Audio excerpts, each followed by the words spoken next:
তো hello guys, কেমন আছো তোমরা? আশা করছি সবাই ভালো আছো। আজকের আমি ভিডিওটা একটু অন্যরকম ভিডিও করতে চলেছি। মরশুম তো শেষ হয়ে গেল। এই মরশুমে আর কারোর খেলা নেই, তিনটে টুর্নামেন্টই শেষ হয়ে গেছে, ডুরান্ড কাপ, আইএসএল এবং সুপার কাপ।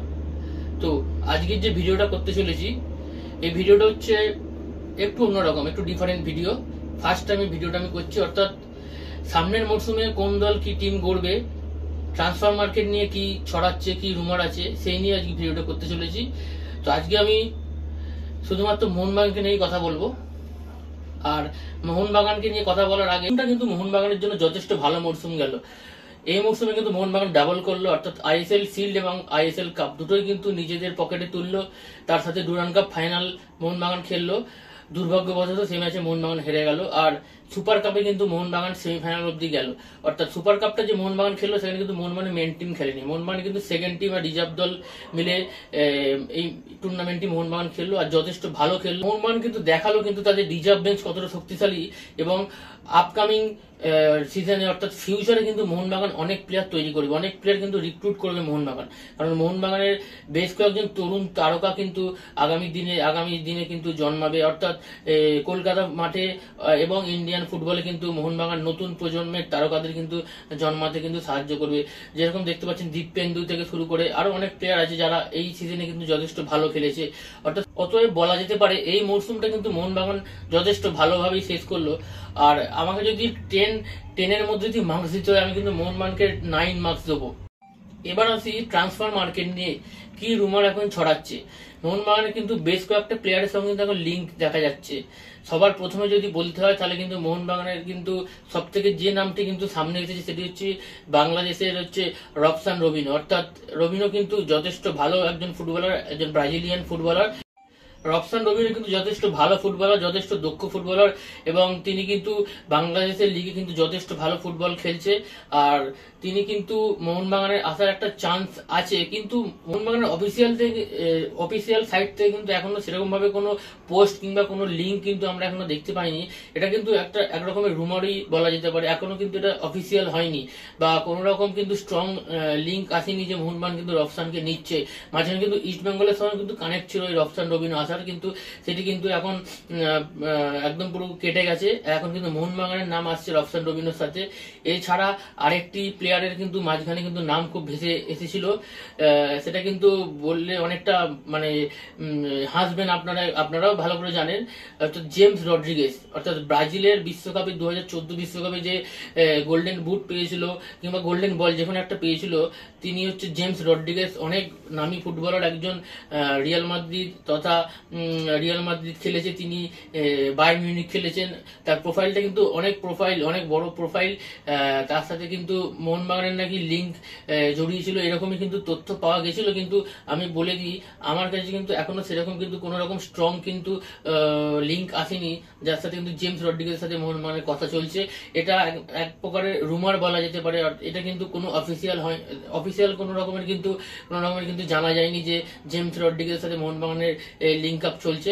এটা মানে ছড়ায় না যে গুজব অনেক রকম ছড়ায়, সেটা হচ্ছে এখন গুজব ছড়াচ্ছে। কারণ এখন ট্রান্সফার মার্কেট হচ্ছে জুন মাস থেকে ওপেন হবে, এখন অনেক নাম কিন্তু ভেসে আসবে মোহনবাগান, ইস্ট বেঙ্গল তথা আরো অনেক দলের সাথে। কিন্তু এখনো আমি বলে দিই, আমি যতটা জানি এখনো কিন্তু জেমস রড্রিগেজের সাথে কিন্তু মোহনবাগানের কোনো রকমের কিন্তু সেরকম লিঙ্ক আসেনি যে মোহনবাগানে কিন্তু জেমস রড্রিগেজ আসছে। এই কথাটা হাওয়ায় ভাসছে, আপনারা কিন্তু কেউ কান দেবেন না। যদি কখনো লিঙ্ক আসে, স্ট্রং লিঙ্ক আসে, তাহলে কিন্তু আমি অবশ্যই একটি ভিডিও বানাবো, সেখানে কিন্তু আপনাদের বলে দেবো। আরেকটি প্লেয়ারের কথা কিন্তু আজকে সকালে আমি দেখলাম, একটা ফেসবুকের কোন একটা পেজে কিন্তু দিয়েছিল, অ্যাঞ্জেল ডিমারিয়ার নাম দিয়েছিল। এই সদ্য বিশ্বকাপ জিতা অ্যাঞ্জেল ডিমারিয়া, যে মেসির সাথে খেলেছে, রোনাল্ডোর সাথে খেলেছে, নেইমারের সাথে খেলেছে, এত বড় মাপের প্রোফাইল, এত বড় প্রোফাইল একটা ফুটবলার নাকি মোহনবাগানে নাকি যোগ দিচ্ছে। এটা একটা ড্রিম সাইনিং বলা যেতে পারে যদি হয়। কিন্তু এটাও বলে দিই, এটাও কিন্তু জেমস রড্রিগেজের মতোই কিন্তু একটা ফেক নিউজ। কারণ এরও কিন্তু এখন কোনো রকম কিন্তু স্ট্রং লিঙ্ক আসেনি। কারণ তিনি বেনিফিকা অবশ্যই ছাড়ছেন এই মরশুমে, তার কিন্তু কন্ট্যাক্ট হচ্ছে বেনিফিকার সাথে, কন্ট্যাক্ট শেষ হয়ে যাচ্ছে। কিন্তু মোহনবাগান নাকি ডিমারিয়াকে নেবে, এর কিন্তু সম্ভাবনা প্রায় অনেকটাই কম, কারণ অনেক বড় বড় টিম আছে যারা এখন ডিমারিয়ার সাথে লিঙ্ক করবে, কারণ তিনি তার খেলা কিন্তু এখনো ফুরিয়ে যাননি, তিনি কিন্তু এখনো কিন্তু 1-2 বছর বেশ ভালো খেলে যেতে পারবে। আর তার বলা যেতেই পারে তার সাথে কিন্তু মোহনবাগান যে বলছে, যারা বলছে যে ডিমারিয়া মোহনবাগানে আছে, এটা কিন্তু একরকমের কিন্তু একদম ভুল তথ্য। আপনারা কিন্তু এরকম তথ্য কিন্তু কান দেবেন না, এখন অনেক রুমার এরকম ছড়াবে। মোহনবাগানে কিন্তু বলা যেতে পারে গ্রেগ স্টুয়ার্ট কিন্তু মাঝমাঠে কিন্তু গ্রেগ স্টুয়ার্টের কিন্তু চুক্তি শেষ হয়ে গেছে, গ্রেগ স্টুয়ার্ট কিন্তু মোহনবাগান থেকে বেরিয়ে যাচ্ছে। আর ডিফেন্সে কিন্তু টম অলরেডের কিন্তু চলে যাওয়ার সম্ভাবনাটা সব থেকে হাই আছে, কারণ তার সাথে কিন্তু ব্যাঙ্গালুরু এফসির কিন্তু একটা স্ট্রং লিঙ্ক আছে, কারণ তিনি কিন্তু শোনা যাচ্ছে ব্যাঙ্গালুরু এফসি নাকি টম অলরেডকে সাইন করাবে, কারণ মোহনবাগানে কিন্তু নুনো রুইস কিন্তু চলে আসবে ওই পজিশনে খেলার জন্য, আর তার সাথে কিন্তু অ্যালবার্টো রড্রিগেজ আসবে। কিন্তু আমার মনে হয় কিন্তু টম অলরেডকে রাখলে ভালো করতো মোহনবাগান, কারণ তার সঙ্গে কিন্তু রড্রিগেজের একটা ভালো কম্বিনেশন হয়েছিল, আপনারা সকলেই জানেন। কিন্তু দেখা যাক কি হয়। কিন্তু গ্রেগ স্টুয়ার্ট কিন্তু মোহনবাগান ছেড়ে দিয়েছে, এই তথ্যটি কিন্তু একরকমের ফাইনাল, একদম শিওর, এটা কিন্তু একদম শিওর তথ্য, এটা কিন্তু আপনারা ভরসা করতে পারেন। কিন্তু কোন প্লেয়ার এখনো মোহনবাগানে আসবে, কারণ সামনের মরশুমে কিন্তু Mohun Bagan AFC champions league elite 2 খেলবে, যেটা কিন্তু যথেষ্ট শক্তিশালী আর যথেষ্ট কম্পিটিটিভ টুর্নামেন্ট বলা যেতেই পারে।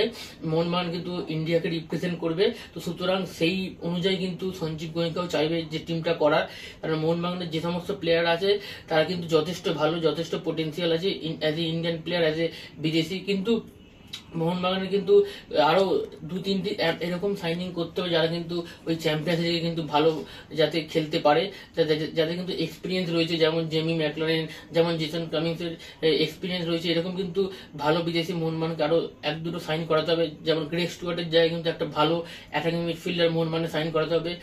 যদি টম অলরেড চলে যায় তাহলে কিন্তু ডিফেন্সে কিন্তু আরো একটি ভালো সেন্টার ব্যাক রাখবে, কারণ বিদেশে যখন খেলতে যাবে তাদের অ্যাটমসফিয়ারের সঙ্গে মানাতে কিন্তু সমস্যা হতে পারে, ইন্ডিয়ান প্লেয়াররা কতটা মানাবে সেটা কিন্তু দেখতে হবে। অর্থাৎ মোহনবাগানে কিন্তু এখনো যথেষ্ট ভালো টিম আছে, ইন্ডিয়ান 1 নম্বর দল, কিন্তু এএফসি চ্যাম্পিয়ন্স লিগ আর ইন্ডিয়ান সুপার লিগের মধ্যে কিন্তু আকাশ পাতাল পার্থক্য আছে।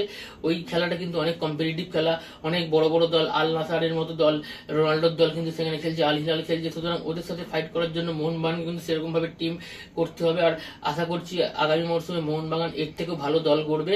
আর কোন কোন প্লেয়ারের সঙ্গে মোহনবাগানের লিঙ্ক আছে রুমার এখন অনেক ছড়াবে, কিন্তু আমি যখনই কোনো খবর পাবো আমি কিন্তু আপনাদের সবার আগে তথ্য দিয়ে দেবো, আমি নতুন ভিডিও নিয়ে আসবো।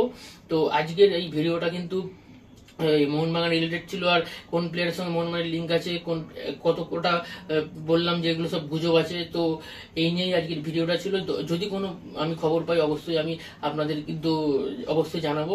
আর এই ভিডিওটা আজকে কিন্তু এত অবধি আমি রাখলাম। তো ভিডিওটা যদি তোমাদের ভালো লেগে থাকে, তোমরা যদি কোনো কিছু জানো যে এই প্লেয়ারের সঙ্গে মোহনবাগানের লিঙ্ক আছে, এই প্লেয়ারকে মোহনবাগান সাইনিং করাতে পারে, তো তোমরা অবশ্যই কমেন্টে জানিয়ে কাকে পারফেক্ট হিসাবে মানাবে। তোমরা যদি কিছু জানো তো তোমরা কমেন্ট করে জানাতে পারো। আর আগামী মরশুমে এএফসি চ্যাম্পিয়ন্স লিগ মোহনবাগান খেলবে, তার জন্য কি এই মোহনবাগান দলটা কি পারফেক্ট, নাকি আরো 1-2টো ভালো সাইনিং দরকার, সেটাও কিন্তু তোমরা কমেন্ট করে জানিও। আর ভিডিওটা যদি তোমাদের ভালো লেগে থাকে অবশ্যই ভিডিওতে লাইক করো, কমেন্ট করো, শেয়ার করো। আর যারা চ্যানেলে এখনো নতুন সাবস্ক্রাইব করো তারা অবশ্যই চ্যানেলটি সাবস্ক্রাইব করে দিও। তো দেখা হচ্ছে তোমাদের সাথে নতুন একটি ভিডিওতে, ততক্ষণ ভালো থাকবে।